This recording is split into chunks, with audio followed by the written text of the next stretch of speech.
வணக்கம். சென்னை அண்ணா நகரைச் சேர்ந்த 10 வயது சிறுமி பாலியல் வன்கொடுமை செய்யப்பட்டது குறித்து அவரது பெற்றோர் பக்கத்து வீட்டில் வசிக்கும் சிறுவன் மீது அண்ணா நகர் அனைத்து மகளிர் காவல் நிலையத்தில் புகார் அளிக்க சென்றிருந்தார்கள். அப்போது காவல் ஆய்வாளர் தங்களை தாக்கியதாகவும் சிறுவனின் பெயரை புகாரிலிருந்து நீக்க வற்புறுத்தியதாகவும் சிறுமியின் பெற்றோர் வீடியோ வெளியிட்டிருந்தனர். இந்த விவகாரம் தொடர்பாக சென்னை உயர்நீதிமன்றம் தாமாக முன்வந்து விசாரணைக்கு எடுத்து இந்த வழக்கை நீதிபதிகள் SM சுப்பிரமணியம் மற்றும் நீதிபதி மாலா அடங்கிய அமர்வு முன்பு இன்று விசாரணைக்காக எடுத்துக் கொள்ளப்பட்டது. அப்போது தமிழக அரசின் தலைமை குற்றவியல் வழக்கறிஞர் ஹசன் முகமது ஆஜராகி வழக்கு தொடர்பாக பதில் மனுவும் தாக்கல் செய்யப்பட்டிருந்தது. மேலும் பாதிக்கப்பட்ட சிறுமி அவரது பெற்றோருடன் உள்ளார் என்றும் சட்டவிரோத காவலில் இல்லை என்பதால் இந்த வழக்கை விசாரணைக்கு உகந்தது அல்ல எனவும் விசாரணை முறையாக நடைபெற்று வருவதாகவும் பாதிக்கப்பட்ட சிறுமியின் குடும்பத்தினருக்கு உரிய பாதுகாப்பு அளிக்க தாங்கள் தயாராக உள்ளதாகவும் தெரிவித்திருக்கிறார்.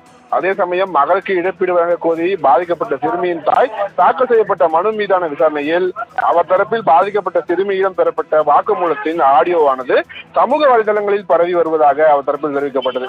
அப்போது குறுக்கிட்ட நீதிபதி வாக்குமூலத்தின் ஆடியோக்களை சமூக வலைதளங்கள் வெளியிட்டது யார் என கேள்வி எழுப்பினார்கள். மனுதாரர் தரப்பில் காவல் ஆய்வாளர் மீது சந்தேகம் இருப்பதாக தெரிவிக்கப்பட்டது.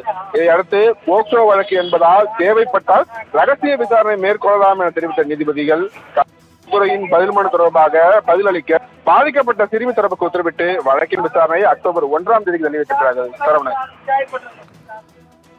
தாங்கள் வழங்கிய தகவல்களுக்கு நன்றி கிருஷ்ணமூர்த்தி.